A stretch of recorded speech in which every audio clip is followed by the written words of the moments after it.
Today, we are moving to Australia. And in Australia, we are going to be looking at Australian Aboriginal poetry. It's believed that probably the Australian Aborigines have been living there for the last 50,000 years. Aborigines really means the original inhabitants, the native of a particular area. We also use the word indigenous, which does not have the slightly offensive meaning that the word aborigines has. The number of aborigines today in Australia, according to the 2021 census, is supposed to be a little over 8 lakhs. And what of the languages? Imagine there were about 250 to 400 Aboriginal languages, and today maybe about 100 are spoken by the elders and only 13 acquired by children.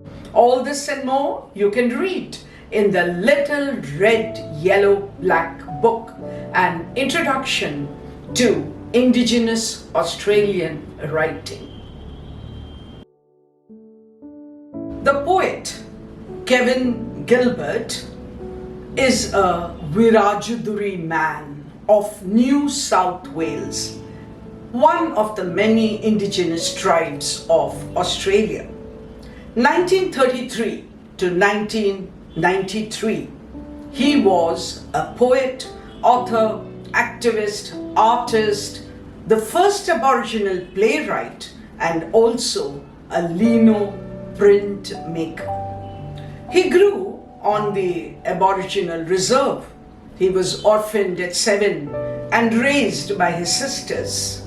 He married Gom in 1954 and sadly murdered her in 1957, suspecting her of infidelity. He had to face a prison of 14 years and then he was released. But what is interesting is he educated himself while in prison. At school, he had faced racism of terrible kinds, and even the teachers were insulting to the Aborigines. Let's look at his works. He began by writing a play called The Cherry Pickers, in fact considered to be the first play in English by an Australian Aborigine writer.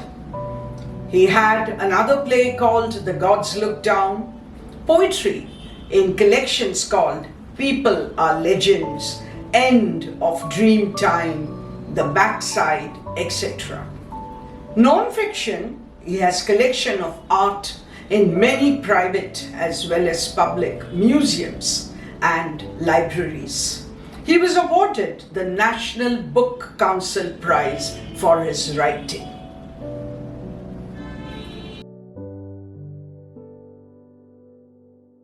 Shame by Kevin Gilbert.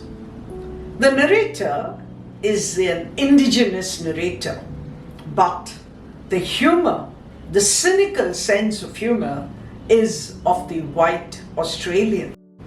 Let me begin by reading a few lines. It's not a very long poem, and some say shame when we are tucking up, and shame for the way we are, and shame cause we can't got a big flash house or a steady job and a car. Admitted, this is indeed protest poetry, Aboriginal protest poetry. Because what are they expected to be ashamed about? Because of the way we are, because the narrator, remember, is an Aboriginal. And we haven't got a big flash house or a steady job and a car. And so the white Australian, the colonizer, looks at the Aborigines and says, shame on you. You don't have a car. You don't have a big house. I hope you can see the cynical sense of humor with which the poet is writing. Let me go on. Some call it shame when our kids, they die from colds or from sheer neglect. Shame when we live on the river banks while collecting our welfare checks. The children die. The children die because they don't have a roof over their heads. What is it shameful? Who is it shameful for? The poet will not give us answers till we come to the end of the poem. So let me go on. But we get a clear picture of how the Aborigines live in Australia. No house, probably no electricity, no running water, no schools, no cars, etc., etc. And I want you to look at the poem to see how he brings in a colloquial touch to it by saying collecting. The G at the end is missing. You can see it, how it is collecting. And then he goes on, shame when we are blind from trachoma, shame when we are crippled from blights.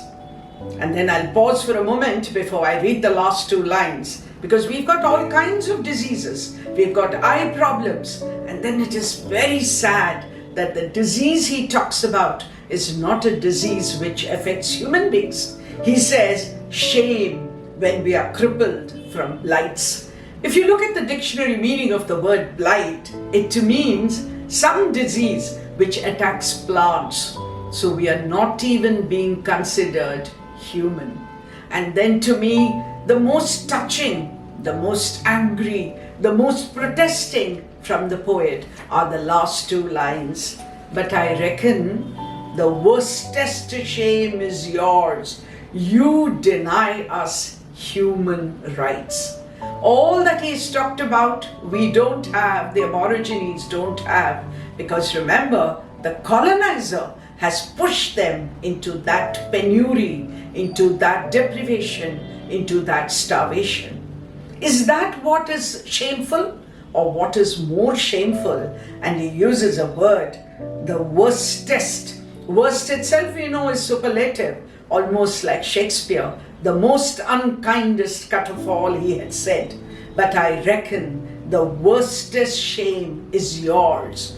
You deny us human rights.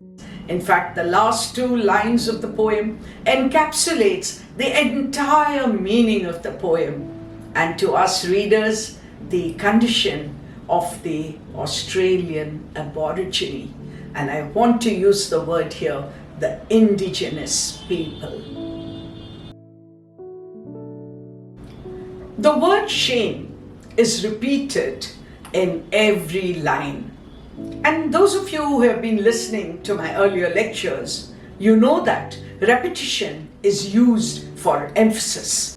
And the emphasis here is on the shame that the Aborigine is expected to feel according to the white colonizer. Other than that, there are almost no figures of speech, no personification, no metaphors and similes, because this is something which is coming from the heart and written in colloquial language. But I want to spend a moment talking about the kind of discrimination that the Aborigines have to face. And the poet himself, he says he faced it, number one, because he was an Aborigine. Number two, they said you're not even an Aborigine because you're of mixed parentage. One of your parents is not an Aborigine.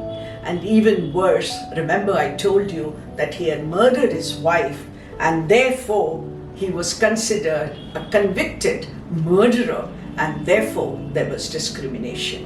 In every which way, when you look at this poet and his poem, you can see it's a poem of hurt, of all that they have been deprived of in a land which is their own.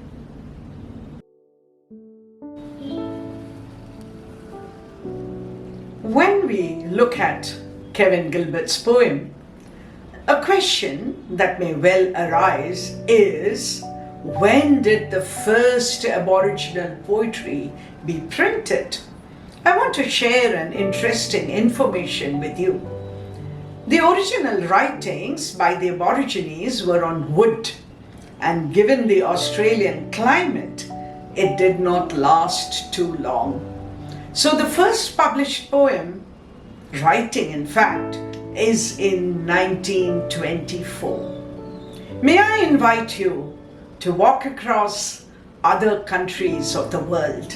They have to be colonized countries. They have to have two races, that of the colonizer and that of the colonized. So whether it's US, Canada, Australia, Torres Straits, New Zealand, etc., look at their literature.